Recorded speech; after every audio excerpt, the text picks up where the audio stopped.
The secret to having more patience is, well, having more patience. I'm going to tell you in this video why the conventional wisdom, the conventional advice doesn't work and how to fix that. Stay tuned.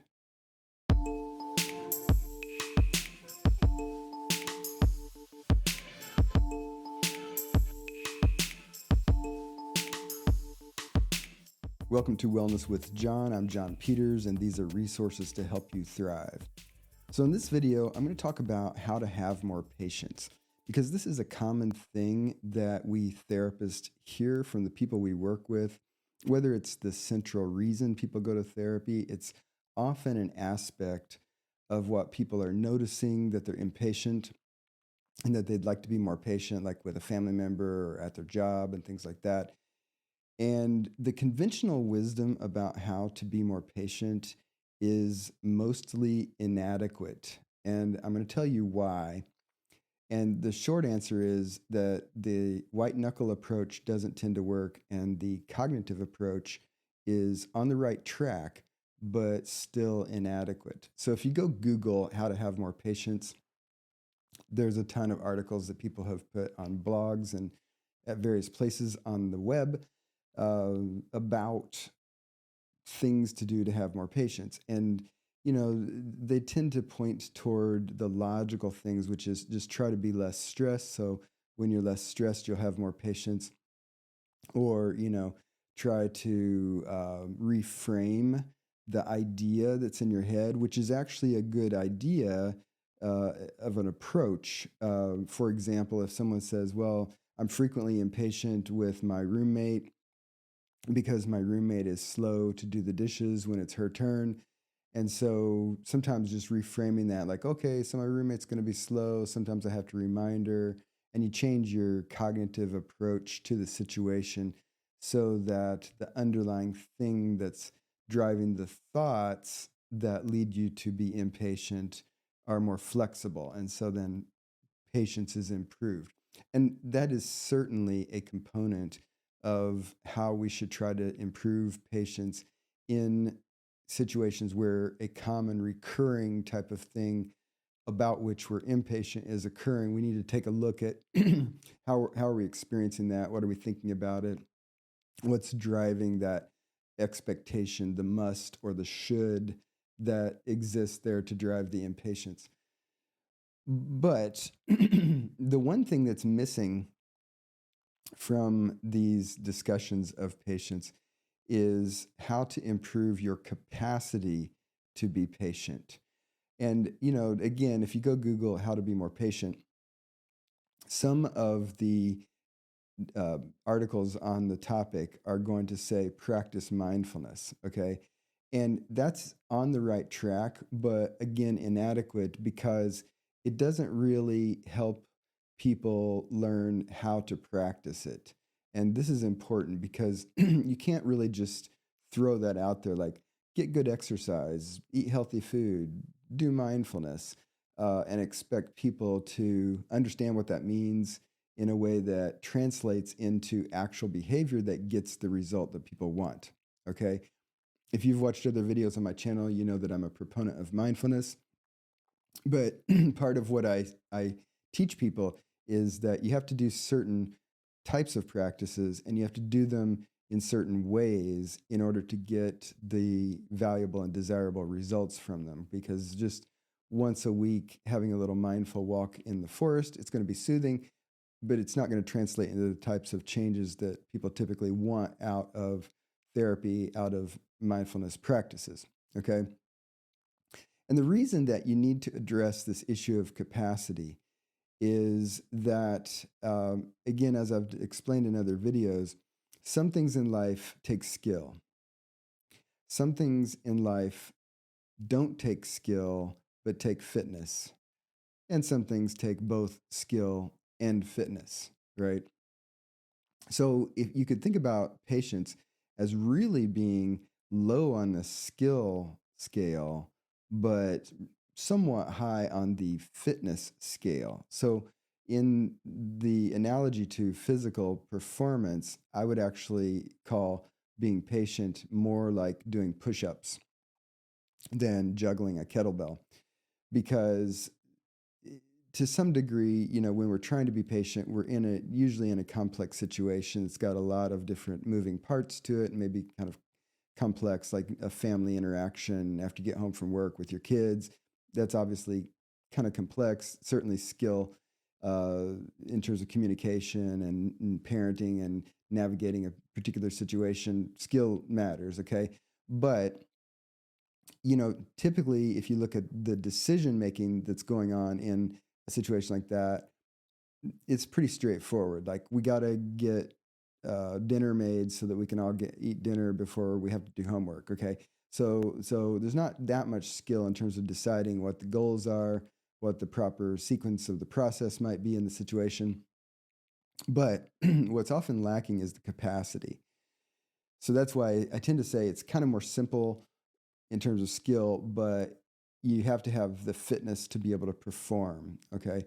And to be more clear about what I'm talking about in terms of capacity and fitness here is the brain capacity to actually be patient.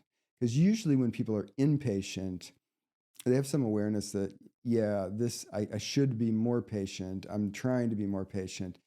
But what's failing is not really the decision to try to be patient, it's the ability to do so, right? So just like I could decide I'm going to do 100 push-ups, okay, I've got the decision to do it, but I may not have the fitness to do it, and I can do maybe 3 and then I poop out, okay? So it's not really about the decision. It's not, do I know how to do a push-up? It's that I'm not fit enough to do 100, and if that's my goal or that's what's needed in the situation, right? So, with patience, part of what we're talking about is the ability to deal with frustration tolerance. And this does actually concern skill because what goes on when a situation doesn't matter what the content is, but when there's a trigger and it's something we're trying to cope with, in part by being patient with it, whatever that means in the context, we have to deal with the fact that we've got this physical body, we have this complex set of things inside of us, our nervous system, our peripheral nervous system, our stress response that's mediated by our physicality. And what happens is that the stress starts to ramp up, and then it gives certain internal cues, which actually then spirals us up into very quickly increasing stress, which then causes our attempts to be patient to fail. Okay. So, fitness, in the way I'm thinking about it in this video, is that if we were able to work with that cascading inner response better, then we would have more choice in the moment to perform this way or that way, including being more patient. But a lot of us don't do the stuff that's necessary in order to change our brain, change our stress response in order to have the capacity. So then we're stuck and we fail. It's just like, again, if I decide I'm going to do 100 push ups, there's a 100% chance I'm going to fail because I'm not fit enough to do that, right? And so what we have to do is we have to learn to work with that inner response so that we rewire it and rework it and increase our capacity to actually have patience when cognitively we know that it's a good moment to try to be patient. Okay. And let's do an experiment here together so that you can know even more specifically what I'm talking about. So I'm going to shut up here for a little bit of time. And while I shut up, I want you to keep paying attention. But what I want you to pay attention to is what's going on inside your body, what you notice in terms of the feelings that you feel when I do this.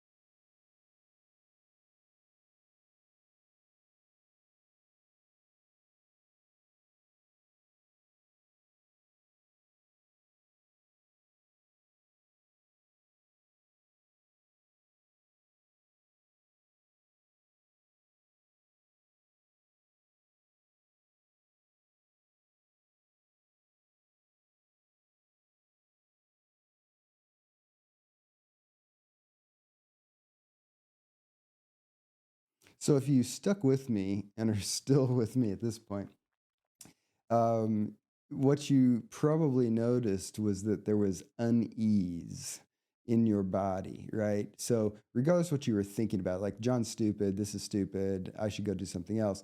There's the cognitive component, but there's the feeling component. So when I shut up and you suddenly you were having input from what I was discussing prior to that, which was at least mildly entertaining enough for you to stick with the video. But when I stopped talking, what happened was that overall sensation dropped. Okay. So we dropped the amount of stimulation that I was providing you. And if you were paying attention, as I asked you to kind of me being silent, but also your body and what you were feeling in your body, your brain changed the channel and then had the opportunity to notice stuff that you were probably not paying attention to before I asked you to do so and shut up. But part of what you probably noticed was that at some point you had this sense of unease. And it's similar to like if I hold my breath, at some point I start to notice inner unease, which is my oxygen level dropping and my CO2 level going up. My brain can notice that, and then I feel uncomfortable at some point enough to then act, which is start breathing again. And so during the period when I was silent, not that you're holding your breath, but you have this mounting unease, which starts to increasingly strengthen to motivate you to do something like click off to another video or go down and do a search to see when I started talking so that you can skip the silence or whatever it happens to be. But that is impatience, right? That's the feeling of impatience that you have in other situations that are not contrived like I'm doing it with you here in this video. So the the reality is that when that inner mounting unease, those feelings of impatience, feelings of awkwardness, feelings of tension, feelings of something's not right here, I got to change something. When those come up, those are mediated by our nervous system and our endocrine system and the whole stress system, right?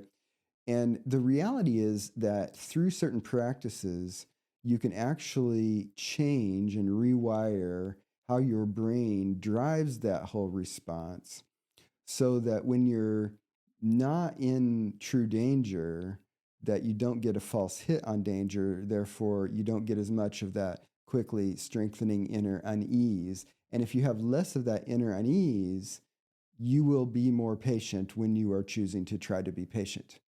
Because what keeps you from flipping out of being patient into reacting and being impatient? It's that inner feeling of unease, right? So if we can change that, doesn't even really, the cognitive part in this sense doesn't matter. Although, again, I'm not poo-pooing the cognitive approach to trying to be more patient by doing things like I said before, like reframing how your attitude is about a situation so that you're just less likely to mentally get frustrated with something. What I'm talking about here, though, is the additional component that's necessary to truly perform better and to truly be a more patient person. And this is only going to be achieved through increasing your capacity to tolerate what goes on in your body when a situation is triggering that relatively mild but compelling version of the stress response. Okay? So we get to the how. How do you increase that capacity so that you are going to perform better? What you're basically going to do is expose yourself to the exact thing that you did if you followed my instructions when I fell silent earlier. You're going to regularly practice a minute of silence, which was about as long as we did before. About a minute of silence. You're going to do this at least 5 times every single day. So you're going to just take a minute when you don't have to be on and attending to something else, and you're just going to stop. You're going to turn your attention inward to your breath. Don't change your breath, just let it be natural. If you feel an urge to change it, just let go of that. And for 1 minute, you're just going to, in your head, say in silently to yourself every time you breathe in, and out silently in your head every time you breathe out. So for 1 minute, In your head, you just go out, in, out. And since you're going to do this for a minute, I predict that most of the times that you practice it, during that minute, you are going to feel that awkwardness, that impatience, that tension arise. And since you're choosing to do this, hopefully in a moment where you're not in any danger, you have a minute to do it, you don't need to bail in the middle of the minute, you're safe, you're okay, you can notice the tension, you can then ignore the tension because the tension actually doesn't need to drive you to do something different, right? Mostly the do something different would mean bailing on the exercise. So your brain is basically going to say, this is uncomfortable, let's bail. And what you're going to do is notice that kind of response. You don't have to necessarily unpack and notice those thoughts, but you notice the feeling associated with the urge to bail and stop doing the exercise. And you just let go of it, let it melt. Okay. And you do 1 minute of this exposure to impatience 5 times a day. And consistently, when I have recommended this to my patients, and when my patients have actually followed through and actually done the practice, within a week to 10 days, 90% of my patients come back and report, guess what? I'm more patient when I want to be. Okay. It really is that simple, but you have to do this crucial element, which is analogous to going to the gym to exercise if you want to be more fit. If you're going to actually be more patient, you not only have to address the cognitive component, the attitude component, what you're thinking about a situation, how you're framing it, but you actually have to increase your capacity if you're going to perform better. Okay. It's really that simple. So just like if I decide I'm going to sign myself up to go perform in an Ironman competition, the idea about it, knowing how to do it, will get me there. I'll go through the parts of the competition. I'm probably not going to compete and perform well unless I train. Why do I need to train? Because I need to be more fit when I show up so I perform better. And it's the same thing. In a moment where you have to be patient, you not only have to know this is a moment where I need to try to be patient, but you have to actually be able to perform. And this is something that is left out of advice left and right. And when it is added, people aren't given clear instructions about how to actually do the practice in order to get the benefit. When people say, yeah, practice mindfulness. Okay, great advice. But what do you actually do? So this video has given you the answer to what do you actually do? And I guarantee, because I've taught this to many, many people over the last 25 years, consistently I have gotten this response that people get an improvement in their ability to be patient when they do the thing I'm talking about here, which is 5 1-minute sessions per day of mindful breathing, right? So before I end this video, I'm going to say a couple things. One of which is, if you want to get a free ebook with some easy to learn, easy to practice exercises to help you lower your stress and anxiety, I'll put a link in the description below. Just click over there. I'll email the free ebook to you. And number 2, if you like this kind of content, definitely hit the like button below. And as of the making of this video, I'm only 9,888 subscribers away from reaching my goal of 10,000. So if you haven't yet subscribed to the channel, definitely subscribe.